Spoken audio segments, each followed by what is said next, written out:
नमस्कार, जोहार आप सभी साथियों का एक बार फिर से स्वागत है हमारे चैनल पीसीएस फाउंडेशन में। आज जनरल साइंस का क्लास है जो कि झारखंड क्षेत्रीय कार्यकर्ता और झारखंड उत्पाद सिपाही के लिए है। तो आप लोग को इस वीडियो को अंत तक देखिएगा। अगर चैनल पर आप नए होंगे सब्सक्राइब जरूर कर लीजिएगा और साथ ही अपने साथियों के साथ भी साझा करने का प्रयास कीजिएगा। ठीक है, तो चलिए। हाँ, रही बात ये पीडीएफ की, तो पीडीएफ मिल जाएगा टेलीग्राम चैनल पर। वहाँ पर जर चल जाइएगा टेलीग्राम चैनल पर और सर्च कर लीजिएगा पीसीएस फाउंडेशन चैनल को। ठीक है, या तो नहीं वहाँ से होगा तो डिस्क्रिप्शन बॉक्स में लिंक दिया हुआ है और वहाँ से आप जाके ज्वाइन कर सकते हैं। ठीक है, चलिए आज का पहला सवाल आपके सामने रहा ये कि तारों का टिमटिमाना मुख्य रूप से किसके कारण होता है। सवाल बहुत ही महत्वपूर्ण है और बहुत ही मजा आने वाला है आज की क्लास में। ठीक है, आप अंत बन रहिएगा। बताइए, तारों का टिमटिमाना मुख्य रूप से किसके कारण होता है। तो ये होता है किसके कारण। तो आप सिंपल अर्थ में समझिए, ये प्रकाश के अपवर्तन के कारण होता है। किसके कारण होता है? प्रकाश के अपवर्तन। इस फिगर को आप देख रहे हैं, ये जो है, ये मान ये है तारा जो है टिमटिमा, जैसे कि ये आपका तारा है, मान लीजिए ये वायुमंडल है। ठीक है, ये वायुमंडल है। ठीक है, ये तारा हो गया आपका और आप यहाँ पर खड़े हैं और इसको देख रहे हैं। तो ये चीज आपको दिखेगा नहीं, क्योंकि ये चीज जो है ना, ये देखिए तारा किरण का मार्ग ये है और तारे की आभासी स्थिति, यानी कि आपको यहाँ कुछ दिखेगा, इस तरह तारा यहाँ पर दिखेगा। ठीक है, इसलिए ऐसा इसलिए कि दिखेगा ताकि क्योंकि जिसमें वायुमंडल में धूल कण होते हैं तो आपस में जो है ना ऐसे से मतलब गमन करते रहते हैं। इसीलिए हमको क्या दिखता है, तारा लगता है कि टिमटिमा रहा है। तो इसीलिए क्या है, प्रकाश के अपवर्तन के कारण ये तारा टिमटिमाते हुए दिखता है। ठीक है, चलिए। हाँ, यहाँ पे लिखा अपवर्तन वायु के घनत्व में परिवर्तन के कारण तारे से आने वाला प्रकाश निरंतर अपवर्तन से गुजरता है, जिसके परिणाम स्वरूप क्या होता है, तारे टिमटिमाते हैं। ठीक है, चलिए अगला सवाल देखिए कि ठंडी सर्दियों में घरों को गर्म रखने के लिए धूप का उपयोग करने की नवीन अवधारणा कहलाती है। बताइए, ठंडी में जो है, जो घर में करते हैं ना, क्या बोलते हैं उसको, रूम हीटर लगा के, तो किसके कारण ये उपयोग में अवधारणा का ये बताती है। तो ये जो होता है ना, ये होता है आपका निष्क्रिय सौर तापन के कारण। क्या होता है, ये नवीन विधि है, नई अवधारणा है। ये क्या होता है कि गर्म करने के लिए धूप का उपयोग करने की नवीन अवधारणा या कहलाती है। कौन सा? निष्क्रिय सौर तापन। चलिए इसके बारे में जानते हैं क्या होता है ये। निष्क्रिय सौर तापन घरों में सूर्य की ऊष्मा को अवशोषित कर लेता है और सूर्य की अनुपस्थिति में क्या करता है ना, ऊष्मा को मुक्त कर देता है। जैसे जब सूर्य उगा, मतलब सूर्य का उदय हुआ, तो उसमें क्या पूरा किरण को यहाँ पर लिया, उसके बाद जमा कर लिया। जब उसके बाद सूर्यास्त हो जाता है, उसके बाद क्या करता है, ये अपना विकिरण और ऊष्मा को मुक्त कर देता है। ठीक है, चलिए। आवेग, आवेग को किस प्रकार परिभाषित किया जा सकता है, जिसको इम्पल्स बोलते हैं। ठीक है, तो आवेग को किस प्रकार परिभाषित किया जाता है आपको सब बताएंगे, अंत तक बने रहिएगा बस। ठीक है, तो आवेग को जो है ना, ये किसी पिंड पर थोड़े समय के लिए कार्य करने वाला बल को क्या बोलते हैं, आवेग बोलते हैं। क्या बोलते हैं? किसी पिंड पर थोड़े समय के लिए कार्य करने वाला बल को आवेग यानी इम्पल्स बोलते हैं। ये क्या होता है, देखिए, किसी वस्तु के संवेग को बदलने के लिए समय के साथ साथ कार्य करने के बल के प्रभाव का वर्णन या मात्रा निर्धारित करने के लिए आवेग का उपयोग किया जाता है। जैसे कि यूनिट जो है इसका ये दिया, मात्रा दिया हुआ है, यह थोड़े समय के लिए कार्य करता है। क्या करता है? यह थोड़े समय के लिए कार्य करता है। यह बल की तरह एक सदिश राशि, ये क्या है, ये एक सदिश राशि है, इम्पल्स, और इसकी दिशा भी है। मतलब ये एक सदिश राशि भी है और इसकी दिशा भी है। ठीक है, चलिए अगला सवाल देखिए। निम्न में से कौन सी राशि सदिश राशि नहीं है? सदिश राशि नहीं है पूछा है, ये नहीं फर्स्ट ऑप्शन देख के भड़बड़ा मार दीजिएगा। तो बताइए, वेग सदिश राशि है, त्वरण सदिश राशि है और बल भी सदिश राशि है। नहीं, कार्य क्या है, एक सदिश राशि नहीं है, बल्कि यह एक अदिश राशि है। यहाँ पर इसके बारे में जानते हैं। ठीक है, चलिए। वह राशि जिसमें परिमाण और दिशा दोनों होता है, इसमें क्या होता है, सदिश राशि किसको बोलते हैं, जिसमें परिमाण और दिशा दोनों होता है, सदिश राशि होती है। दिए गए विकल्पों में जो है कार्य को छोड़कर जो था, वो सभी राशियों का परिमाण और दिशा है। ये कहना क्या चाह रहा है, ये कहना चाह रहा है कि ये जो तीनों है ना, ये तीनों सदिश राशि है, जिसका परिणाम और दिशा होता है, लेकिन कार्य का अदिश राशि है। ठीक है, चलिए अगला सवाल देखिए। इवेंजेलिस्टा टोरिसेली किस खोज के लिए प्रसिद्ध है? बताइए। इवेंजेलिस्टा टेरी टेरी टोरिसेली किस खोज के लिए प्रसिद्ध है? बताइए। तो एवेंजेलिस्टा जो टोरिसेली है ना, ये खोज किए थे आपका मरकरी बैरोमीटर का आविष्कार किए थे। क्या किए थे? मरकरी बैरोमीटर का आविष्कार किए थे।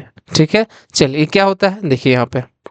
मरकरी बैरोमीटर यानी कि वायुमंडलीय दाब को मापने वाला एक उपकरण। क्या है मरकरी बैरोमीटर? क्या है? एक वायुमंडलीय दाब को मापने वाला एक उपकरण है। एवेंजेलिस्टा टेरिटोरिसेली जो है स्प्रिंग तुला यानी कि एक बैलेंस जो स्प्रिंग के तनाव से वजन मापता है। क्या कहता है? स्प्रिंग तुला क्या होता है? स्प्रिंग तुला उसको बोलते हैं जो एक बैलेंस जो स्प्रिंग के तनाव से वजन को मापता है, मतलब खींचने से जो मापता है। कौन इसको खोज किए थे? जिसका खोज किए थे रिचर्ड साल्टर जो है स्प्रिंग तुला की खोज किए थे। इसी तरह पोजोमीटर क्या है? अलग अलग चीज है। ठीक है। पोजोमीटर क्या बोलते हैं? पोजोमीटर को कार्य है कि तरल या गैस के दबाव को मापने के लिए एक उपकरण है। पोजोमीटर क्या है? तो पोजोमीटर जो है तरल या गैस के दबाव को मापने के लिए एक उपकरण है। इसका खोज किए थे आपका हंस क्रिश्चियन ऑटेंड। कौन किए थे? हंस क्रिश्चियन ऑटेंड जो है ये पोजोमीटर का खोज किए थे, जो कि तरल या गैस दबाव को मापने के लिए एक उपकरण है। इसी प्रकार आपका है वैक्यूम गेज। ये क्या होता है वैक्यूम गेज? ये अलग अलग चीज है। देखिए हम आपको मार्क कर दे रहे हैं। ठीक है, रेड से। मरकरी बैरोमीटर का खोज किसने किया था? तो ये किए थे एवेंजेलिस्टा टोरिसेली। ठीक है। इसी प्रकार स्प्रिंग तुला का किए थे आपका रिचर्ड साल्टर। इसी प्रकार पोजोमीटर किसका? तो हंस क्रिश्चियन ऑटेड। इसी प्रकार वैक्यूम गेज का जो है, वैक्यूम गेज क्या होता है? वैक्यूम गेज एक प्रकार का क्या वायुमंडलीय दाब के नीचे दबाव को मापता है। क्या करता है? वायुमंडलीय दबाव के नीचे दबाव को मापता है, जो कि इसका खोज किए थे बोयल ने। किसने किए थे? बोयल। ठीक है। चलिए अगला सवाल देखिए।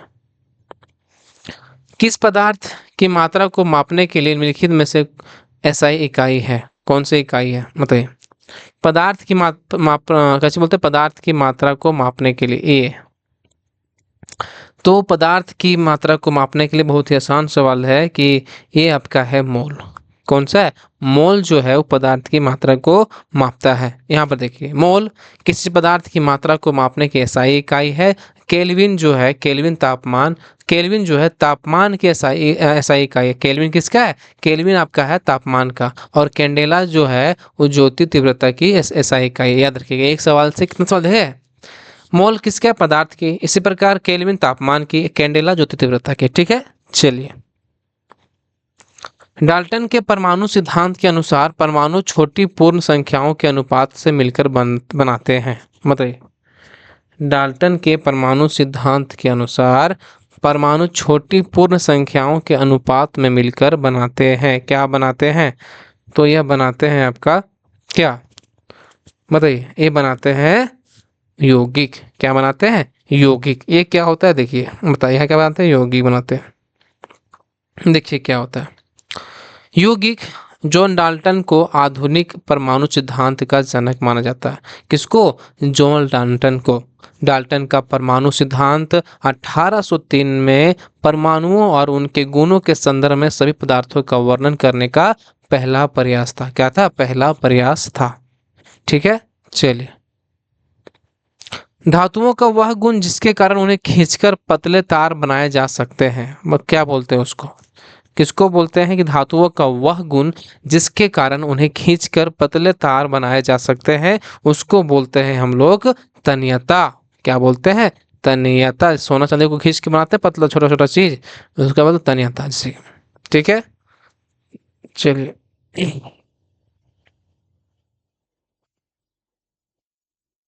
ठीक है। चलिए अगला सवाल देखिए। सवाल है निम्नलिखित में से कौन सी धातु हवा में नम कार्बन डाइऑक्साइड के साथ अभिक्रिया करती है और धीरे धीरे अपनी चमकदार भूरी सतह को खो देती है और यह हरा कोट प्राप्त कर लेता है? बताइए बताइए बताइए बताइए निम्नलिखित में से कौन सी धातु हवा में नम कार्बन डाइऑक्साइड के साथ अभिक्रिया करती है और धीरे धीरे अपनी चमकदार भूरी सतह को खो देती है और हरा कोट प्राप्त करती है? तो क्या कौन सा है ये? तो हरा जो देखे नहीं, जो आप देखते कॉपर का जो चीज होता है ना, वो देखिएगा जैसे कि देखे भी होंगे आप, उसमें हरा हरा सा कुछ हो जाता है। इससे क्या होता है कॉपर में? तो हवा में कॉपर में क्या होता है ना कि हवा में नम कार्बन डाइऑक्साइड के साथ प्रतिक्रिया करता है और धीरे धीरे चमकदार भूरी सतह खो देता है और एक हरा कोट प्राप्त कर लेता है। या हरा पदार्थ क्षारीय कॉपर कार्बोनेट है। क्या है ये? हरा क्षारीय पदार्थ कॉपर कार्बोनेट है। ठीक है, चलिए सवाल सवाल है कि निम्नलिखित में से कौन सा सही सुमेलित नहीं है? क्या पूछा है? नहीं है, बताइए कौन सा नहीं है। टमाटर में पाया जाने वाला अम्ल फॉर्मिक अम्ल है। फर्स्ट ऑप्शन में गलत है, बताएंगे। संतरे में पाया जाने वाला साइट्रिक सही है, ये सही है। अंगूर में पाया जाने वाला ये भी सही है, टार्ट्रिक अम्ल। बासी मक्खन में पाया जाने वाला ब्यूटोरिक अम्ल। लेकिन टमाटर में क्या पाया जाता है? टमाटर में पाया जाता है क्या? ऑक्सैलिक अम्ल, ऑक्सैलिक एसिड। क्या बोलते हैं? Oxalic acid. यानी कि ये वाला ऑप्शन जो है ये गलत हो जाएगा। ठीक है, इसके बारे में जानिए। टमाटर में मौजूद एसिड ऑक्जेलिक अम्ल होते थे, बताया था आपको। एस्कॉर्बिक अम्ल, मौलिक अम्ल, साइट्रिक अम्ल, ये चार उसमें होता है। ऑक्जेलिक भी होता है, एस्कॉर्बिक अम्ल भी होता है, मौलिक अम्ल भी होता है, साइट्रिक अम्ल भी होता है। कुछ प्राकृतिक अम्ल और उनकी सोच से कि एसेटिक अम्ल जो होता है वो सिरका से मिलता है। मौलिक अम्ल सेब से, और टार्ट्रिक अम्ल इमली या अंगूर से मिलता है। ठीक है, चलिए। प्रतीकों के अपने सामान्य अर्थ होने के साथ निम्नलिखित में से कौन सा एक परमाणु द्रव्यमान इकाई को परिभाषित करने के लिए मानक रूप में प्रयोग किया जाता है? प्रतीकों के अपने समान अर्थ होने के साथ निम्नलिखित में से कौन सा एक परमाणु द्रव्यमान इकाई को परिभाषित करने के लिए मानक के रूप में प्रयोग किया जाता है? तो मानक के रूप में जो प्रयोग किया जाने वाला है ये है आपका C12। क्या है? C12 क्या होता है ये देखिए। परमाणु द्रव्यमान को कार्बन परमाणु के द्रव्यमान के 12वें भाग के बराबर द्रव्यमान के रूप में परिभाषित किया जाता है। किसी भी तत्व के समस्थानिक का द्रव्यमान कार्बन के 12 मानक संबंधों में व्यक्त किया जाता है। क्या किया जाता है? कार्बन के 12 मानक संबंधों में इसको व्यक्त किया जाता है। ठीक है, चलिए।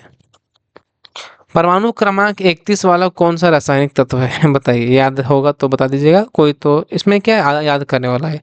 तो परमाणु क्रमांक 31 वाला में कौन सा रासायनिक तत्व है? तो 31 वाला अगर हम बात करें उसमें है आपका गैलियम। कौन सा है? गैलियम। इसके बारे में जानिए। गैलियम एल्युमिनियम की परमाणु संख्या 13, इंडियम परमाणु संख्या 49 और थेलियम का है 81। ठीक है, चलिए। निम्न में से किसने अष्टक का सिद्धांत दिया था? अष्टक का सिद्धांत किसने दिया था, याद है कुछ? तो अष्टक का जो सिद्धांत है वो न्यूलैंड्स के द्वारा दिया गया था। किसके द्वारा दिया गया था अष्टक का सिद्धांत? न्यूलैंड्स के द्वारा। जॉन न्यूलैंड्स ने अष्टक का सिद्धांत दिया, जिसमें उन्होंने उस समय की ज्ञात सभी तत्वों को सापेक्ष परमाणु द्रव्यमान के क्रम में एक तालिका में व्यवस्थित किया। जब उन्होंने ऐसा किया तो उन्होंने पाया कि प्रत्येक तत्व 8 स्थान आगे वाले तत्व के समान है। क्या बोलते हैं? प्रत्येक जो 8वां जो होता है वो पिछले के मतलब ये 8वें स्थान वाला तत्व के समान होता है। इसने ये कहा। किसके द्वारा दिया गया था अष्टक सिद्धांत? तो न्यूलैंड्स के द्वारा दिया गया था। यूजेनॉल निम्न में से एक प्रमुख घटक है। हल्दी का, अदरक का, लौंग या सुगंध तेल का, इमली का।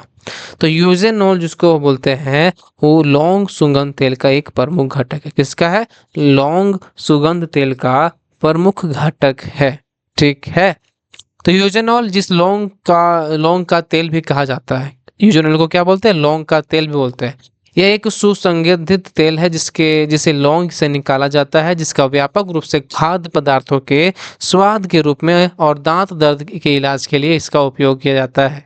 क्या किया जाता है? आप देखे होंगे किसी के दांत दर्द करता है तो लौंग वहां पर रख लेता है ताकि दर्द कम हो जाए। ठीक है, चलिए। निम्नलिखित संयोजनों में से कौन सा संयोजन कठोर जल में उच्च मात्रा में मौजूद है? निम्नलिखित संयोजनों में से कौन सा संयोजन कठोर जल में उच्च मात्रा में मौजूद है? तो उच्च मात्रा में जो मौजूद है वो है कैल्शियम और मैग्नीशियम। कौन सा है? कैल्शियम और मैग्नीशियम जो है ये क्या है? उच्च मात्रा में मौजूद है। ठीक है, चलिए। कठोर जल में कैल्शियम और मैग्नीशियम का संयोजन अधिक मात्रा में मौजूद होता है। जब पानी चूना पत्थर या जिप्सम के माध्यम से रिसता है, जिसमें कैल्शियम धीरे धीरे मैग्नीशियम की मात्रा अधिक होती है, तो कठोर पानी बनता है। क्या बनता है? कठोर पानी बनता है। ठीक, चलिए। हाँ, सवाल है कि निम्नलिखित में से कौन सा विटामिन अंडे में अनुपस्थित होता है? अंडे में अनुपस्थित होता है, उसमें मतलब होता ही नहीं है। तो बताइए, इसमें तीन चीज़ है उसमें होता है, लेकिन एक वो जो है नहीं होता है। तो अंडा में विटामिन सी नहीं होता है, लेकिन विटामिन बी, ए, के होता है। देखिए क्यों। अंडा प्रोटीन का एक अच्छा स्रोत है। अंडा किसका स्रोत? अच्छा स्रोत है प्रोटीन का। विटामिन सी जो है एस्कॉर्बिक एसिड, खट्टे फल, संतरे, जैसे संतरा होता है उसमें मिलता है। मिर्च, strawberry, black currant, broccoli, Brussels sprouts, आलू आदि में पाया जाता है क्या? Vitamin C. आंवला की समृद्धि का अंदाजा इस बात से लगाया जा सकता है कि लगभग 100 ग्राम वजन वाले फल के एक औसत गुणवत्ता वाले टुकड़े में 800 मिलीग्राम तक विटामिन सी हो सकता है। सोचिए, किसमें? आंवला में, जो कि व्यावसायिक रूप से उपलब्ध टेबलेट से कहीं अधिक है। मतलब सोचिए, टेबलेट क्या खाएगा लोग जी? आंवला नहीं चूस लेगा। चलिए, प्रकाश संश्लेषण की प्रक्रिया में निम्नलिखित में से कौन सी गैस निकलती है? प्रकाश संश्लेषण जो होता है ना, उस प्रक्रिया में ऑक्सीजन गैस निकलती है। कौन सी गैस निकलती है? तो ऑक्सीजन गैस निकलती है। याद रखिए, कौन सा गैस? Oxygen gas. प्रकाश संश्लेषण क्रिया में पौधों, शैवाल और साइनोबैक्टीरिया से ऑक्सीजन गैस निकलती है। याद रखिएगा। चलिए जल्दी जल्दी पढ़ते हैं। लाल शैवाल में कायिक जनन कैसे होता है? जैसे लाल शैवाल जो होता है ना, तो उसमें कायिक जनन जो होता है वो किससे होता है? तो कायिक जनन जो होता है वो खंडन से होता है। किससे होता है? खंडन से होता है। लाल शैवाल में जो कायिक जनन होता है किससे होता है? खंडन से, फर्मेंटेशन से होता है। ठीक है। लाल शैवाल आमतौर पर वानस्पतिक रूप से खंडन द्वारा और अलैंगिक रूप से गैर प्रेरक बीजाणुओं द्वारा यौन रूप में गैर प्रेरक युग्मकों द्वारा प्रजनन करता है। क्या करता है? ये गैर युग्मकों द्वारा यह प्रजनन करता है। याद रखिएगा। ठीक है, चलिए। मानव शरीर के निम्नलिखित भागों में से कौन सा कार्बन डाइऑक्साइड अवमुक्त कराता है, जो शरीर के बाकी हिस्सों से रक्त द्वारा लाया जाता है? मानव शरीर के निम्नलिखित भागों में से कौन सा कार्बन डाइऑक्साइड अवमुक्त कराता है, जो शरीर के बाकी हिस्सों से रक्त द्वारा लाया जाता है? तो किसके द्वारा लाया जाता है ये? तो इसका बताइए। तो ये है कूपिका। क्या बोलते हैं? कूपिका। इस क्या होता है देखिए। कूपिका श्वसन प्रणाली के गैस एक्सचेंज का केंद्र है। एल्यूवियोली आने वाली ऊर्जा जैसे कि ऑक्सीजन को ग्रहण करते हैं, जिसे हम सांस लेते हैं, और बाहर जाने वाले अपशिष्ट उत्पाद जैसे कार्बन डाइऑक्साइड को छोड़ते हैं। चूंकि यह एक एल्यूवियोली की दीवारों में रक्त वाहिकाओं यानी कोशिकाओं के माध्यम से चलता है, और हमारा रक्त जो है एल्यूवियोली से ऑक्सीजन लेता है। कहाँ से लेता है? एल्यूवियोली से ऑक्सीजन लेता है, और एल्यूवियोली को कार्बन डाइऑक्साइड देता है। क्या करता है? वहां से एल्यूवियोली से ऑक्सीजन लिया और उसको क्या दिया? कार्बन डाइऑक्साइड दिया। ये है आपका सवाल। तो चलिए, आज के सवाल यहीं पर समाप्त हुए। कैसा लगा वीडियो आप लोग जरूर बताइएगा कमेंट बॉक्स में। और क्या चाहिए, क्या नहीं चाहिए, कैसा चाहिए वीडियो और क्या चाहिए आप लोगों को, आप सबको आप कमेंट बॉक्स में लिखिए। लेकिन कमेंट करते ही नहीं। और अगर चैनल पर आप नए होंगे सब्सक्राइब जरूर कर दीजिएगा, और अपने दोस्तों के साथ भी साझा कर दीजिएगा। ठीक है, तो चलिए मिलते हैं अगले वीडियो। तब तक के लिए सब धन्यवाद।